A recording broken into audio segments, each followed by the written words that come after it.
ሰላም ሰላም ውድ የብሮ አካዳሚ አማርኛ ቤተሰቦች እንዴት ናችሁ? እኔ አለ ይክበር ይመስገን። እንዴት ናችሁ? አለሁኝ። እሺ ዛሬ ደግሞ ከኋላ እንደምታዩቸው ሞክሼ ፊደላቶችን ይዤላችሁ መጥቻለሁ። ሞክሼ ማለት ተመሳሳይ ማለት ነው። ተመሳሳይ ወይ ደግሞ አንድ አይነት ድምፅ ያላቸው ለምሳሌ በእኛ ማህበረሰብ ውስጥ አንድ አይነት ስም ያለው ሰው ካለ ለምሳሌ እንደኔ ስሙ ተመሳሳይ ከሆነ ተመሳሳይ ስም ካለው ያ ሰው ምን ይባላል? ሞክሼ ይባላል ማለት ነው። ስለዚህ ሞክሼ ፊደላቶች እንግዲህ እነዚህ አራት እዚህ ጋር የምታዩዋቸው አራት ሞክሼዎች አሉ። ሌላ ደግሞ አሁንም በቀጣይ አብረን እናያቸዋለን። ስለዚህ እስከ ቪዲዮ ፍጻሜ አብራችሁ ቆዩ። እሺ ሀ ሁ ሂ ሃ ሄ ህ ሆ ሃ ሁ ሂ ሃ ሄ ህ ሆ ሃ ሁ ሂ ሃ ሄ ህ ሆ ደግሞ ሀ ይባላል። ሀ ሁ ሂ ሃ ሄ ህ ሆ። እንግዲህ እነዚህንም እዚህ ጋር የምታዩዋቸው ፊደላቶች ምንድናቸው? ሞክሼ ፊደላት እንላቸዋል። እንግዲህ እዚህ ጋር የምታዩዋቸው ፊደላቶች በሙሉ አራቶቹ ፊደሎች ናቸው፣ ሞክሼ ናቸው። ሞክሼ ፊደላት ይባላሉ።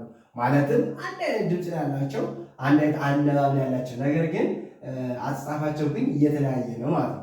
እኛው ግን ሀ ተብሎ የሚጀምር ሀ እዚህ ጋር ስንመጣ ሀ ሀ ሀ ሀ አያችሁ ሀ ያኛውን እዚህ ላይ እንዳለው ሀ አራችን ከፈት አድርገን ሀ ሀ ሀ እያለን ሶስቶችን እንጠራለን። ይሄኛው ግን ሀ ሀ ሀ ሀ ነው የምንለው ማለት ነው። ስለዚህ ይችኛቱ ትለያለች። ግን ከዚህ ቀጥሎ ያለች ይችኛቱ ግን ሌሎች በተጠቆች በሙሉ አንድ አይነት ናቸው ማለት ነው። እሺ እቺ ሁ ሁ ሁ ሁ ዘሴም ነው ማለት ነው። ሁ ሁ ሁ ሁ ነው የሚል ማለት ነው።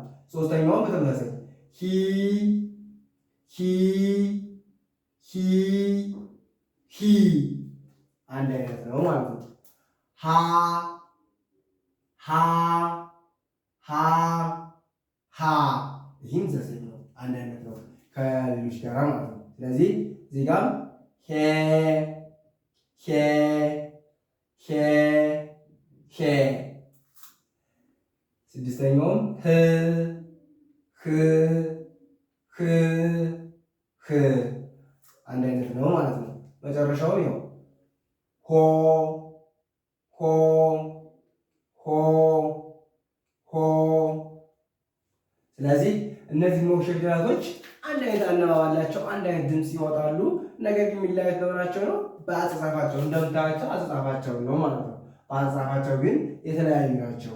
ምናልባት እቺ ፊደላት ብዙን ተማሪዎች ለመጻፍ በጣም ትከብዳቸዋለች እና ደግሞ ይችኛይቱ ብዙ ጊዜ ግን ይችኛይቱ በጣም ስለምትከብድ አጻጻፏ ላይ ስጽፏት ላይክ ነን ትጽፉና ማለት ነው። ነን ቢያርጋችሁ ነን ከጻፋችኋት በኋላ ከዚህ ጋር ምን ማድረግ ነው? ከዚህ ላይ አግድም ማድረግ ነው። ከዚህ ላይ አግድም ታደርጉባት ማን ትሆናለች ማለት ነው? ሀ ትሆናለች ማለት ነው። አያችኋል? ከዚህ ጋር ሀ ታደርጉባት ሀ ትሆናለች። ይችኛይቱ ደግሞ በን ትጽፉና ወይ በን ትጥፋላችሁ። ከዛ በኋላ እዚህ ላይ መጣችሁ እንዲህ ታደርጋላችሁ። እንደ ከአረጋችኋት በኋላ ከዚህ ጋር አግድም ማድረግ ነው ማለት ነው። ከሸ ጋር የሚመሳሰልባቸው ተማሪዎች ስላሉ እንዳይመሳሰልባቸው ነው። ሸ አናቷ ላይ ነው፣ ከዚህ ከመሀል ላይ ያለ ሸ አያችኋል። ሸ መሀል ላይ ያለች እንትኗ ሲኛቱ ግን በጎን በኩል ነው ማለት ነው። እና ሀ ትባለች ናት፣ ሀ ይችላል ማለት ነው። ስለዚህ አሁን ደግሞ ምንድነው የምናይ? ቃላት መስርተናል። እንደተለመደው በእነዚህ እንትኖች ቃላት መስርተን አንድ አይነት አነባብ አላቸው። እናንተ የፈለጋችሁትን ፊደል መጠቀም ትችላላችሁ ማለት ነው፣ ከሶስቱ ከአራቱ ፊደላት ማለት ነው። ስለዚህ ለምሳሌ እዚህ ጋር ይሄኛው ይላል ማናት? ሀ። ይቺ ብ። ይቺ ደግሞ ት። ት ማለት ስድስተኛዋ የተዘ ስድስተኛ ማለት ነው። ሀ ብ ት ሀብት ሀብት ይላል ማለት ነው። ከዚህኛው ላይም ዘሴም ነው። ይችኛቱ ሀመርኋ ናት። ይቻል በስም ደረጃ ሀሌታ ሀ ሀመርኋ ብዙሃን ውሃና ሀ ይባላሉ ማለት ነው። ስለዚህ ይችኛቱ ሀ ብ ት ሀ ብ ት ሀብት ሀብት ይላል ማለት ነው። ስለዚህ ምንም ልዩነት የለውም። ያፈለጋችሁ በዚህኛውም ወይ በዚህኛው መጻፍ ትችላላችሁ። አለ ደግሞ በዚህኛውም ሀ ብ ት ሀ ብ ት ሀብት ሀብት በዚህኛው በብዙሃን ውሃ መጠቀም ትችላላችሁ ማለት ነው። በቀጣይ ደግሞ የመሰረት ነው ታች ላይ እዚህ ላይ እንደምታዩት በስድስተኛ ፊደሎች መስርተናል። እዚህ ደግሞ በሁለተኛ ፊደሎች መስርተናል ማለት ነው። አሁን ሁለተኛ ፊደሎችን ናቸው። በሁለተኛ ፊደሎች እንነተይ ይቻት ይቻት እንነተይ ማለት በእነዚህ መርጣችሁ መጻፍ ትችላላችሁ። ለምሳሌ ሁለት ስል እንዳርጌ መጻፍ እችላለሁ ማለት ነው። ሁለት ስል እንዳርጌ መጻፍም እችላለሁ ማለት ነው።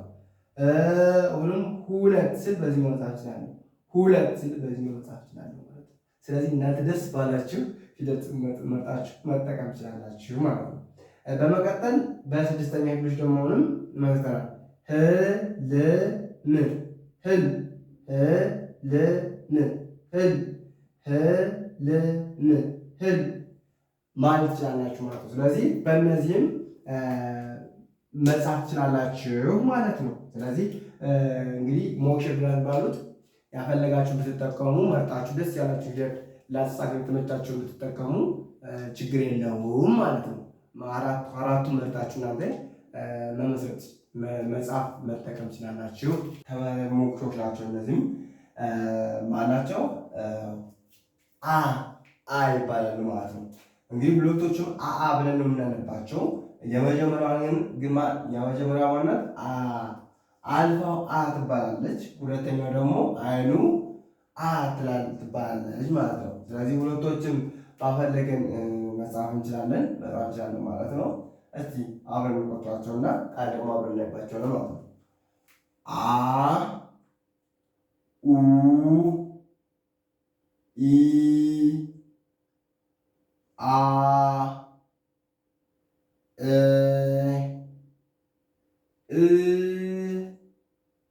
ኦ አ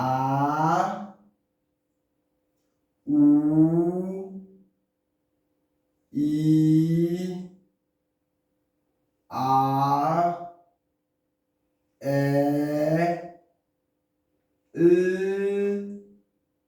ኦ። እንግዲህ ሁለቶቹ እንደምታያቸው አርአያ ድምፅ አላቸው ማለት ነው። እኛው ምንድነው? አ ይባላል። እኛው አ ሲባል እኛውም ደግሞ አ ነው ይባላል ማለት ነው። ስለዚህ ልዩነት የላቸውም ማለት ነው። ለምሳሌ ዓለም ዓለም ማለት እንችላለን። ዓለም እንላለን ማለት እንችላለን። አያ ደግሞ እነዚህ የአራተኛው መጠቀም እንችላለን። እነዚህን በእነዚህ በዋናነት እንዲሁም ብዙ ጊዜ የምንጠቀማት ይችኛት ፊደል ነው። ብዙ ጊዜ መጽሐፍ በብዛት የምታዩት ይችን እንጠቀማል። ግን ያፈለጋችሁ መጠቀም ትችላላችሁ ማለት ነው። ደስ ያላችሁ ከአራቱ ይህን መጠቀም ትችላላችሁ፣ ይህንን መጠቀም ትችላላችሁ፣ ይህንን መጠቀም ትችላላችሁ፣ ይህንን መጠቀም ትችላላችሁ። ዓለም ስትሉ ማለት ነው። ሁለቱም ያው ነው። ዓለም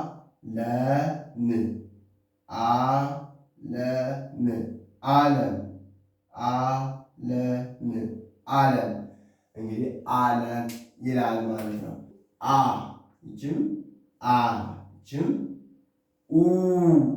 ይችኛቱም ይችኛቱ በሶስተኛዋ ይችኛቱም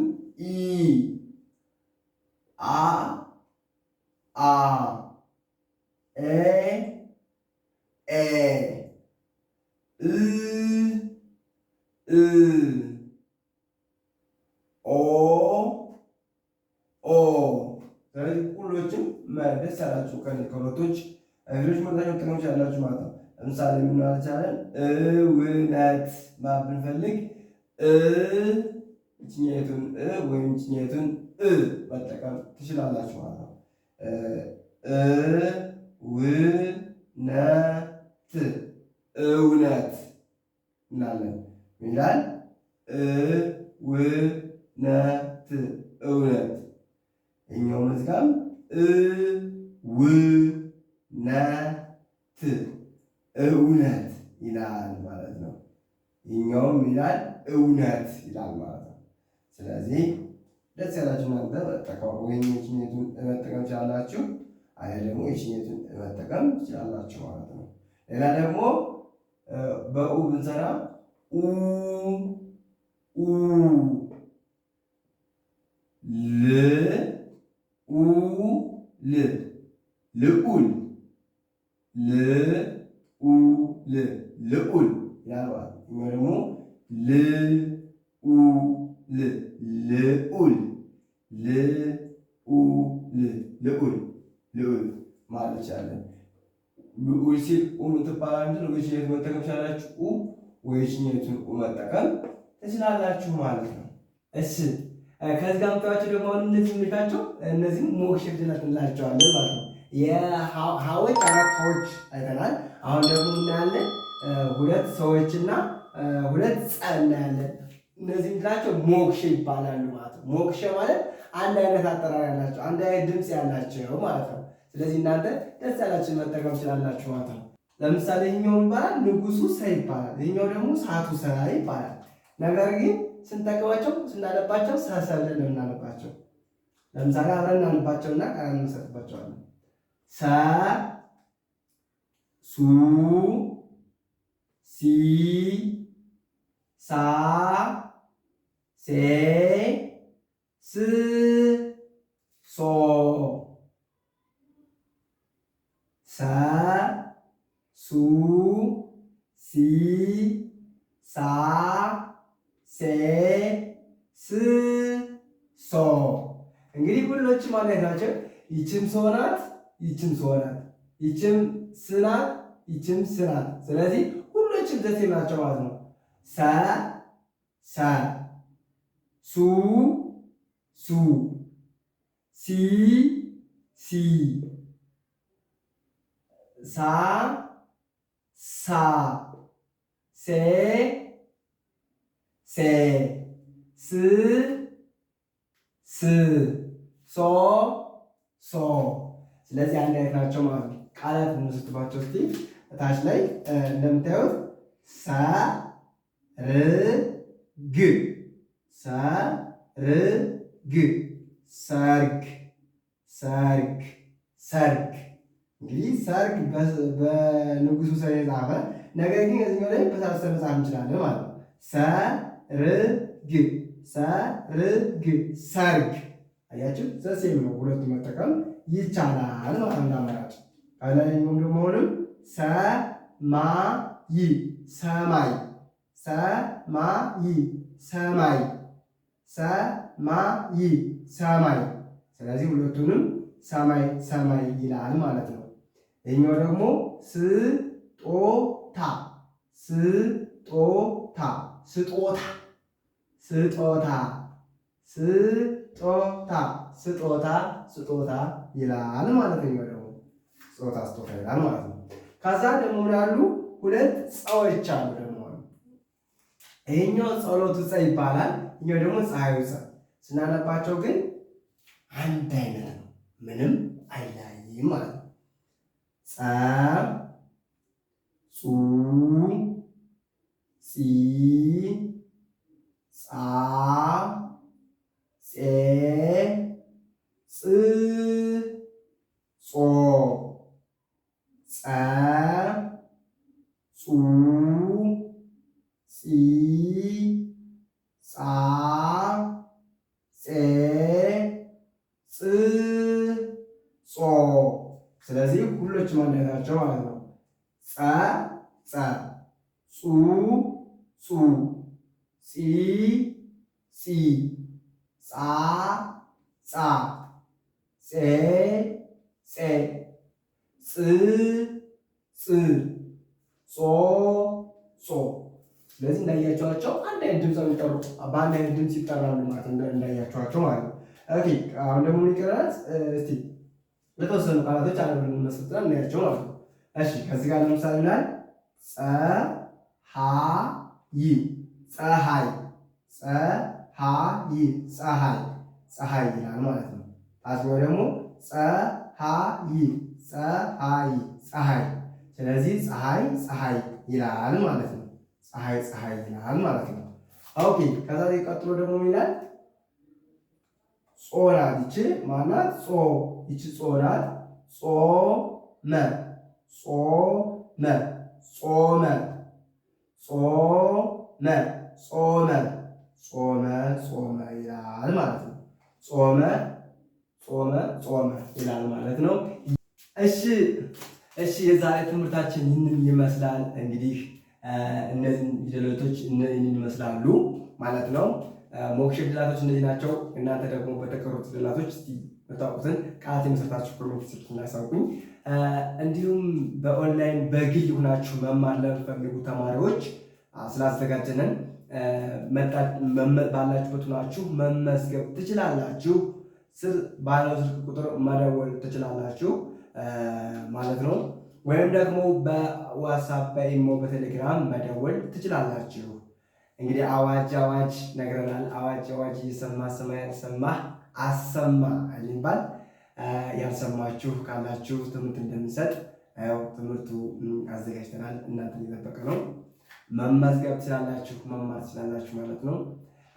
ባላችሁበት ናችሁ የትም ቦታ ሳትሄዱ ከቤታችሁ ቁጭ ብላችሁ በኦንላይን ልክ እንደ መምህሩ እንደሚያስተምራችሁ ናችሁ መማር ትችላላችሁ። እስከ ሰዓት ስለተከታተላችሁኝ ከልብ አመሰግናለሁ። በያላችሁበት ሰላማችሁ ብዝት ይበልኝ። ሰላም ሁኑ፣ እየነገሰ ብለን ክፉ ነገር አይንካችሁ። በያላችሁበት ሁሉ ፈጣሪ ይጠብቃችሁ።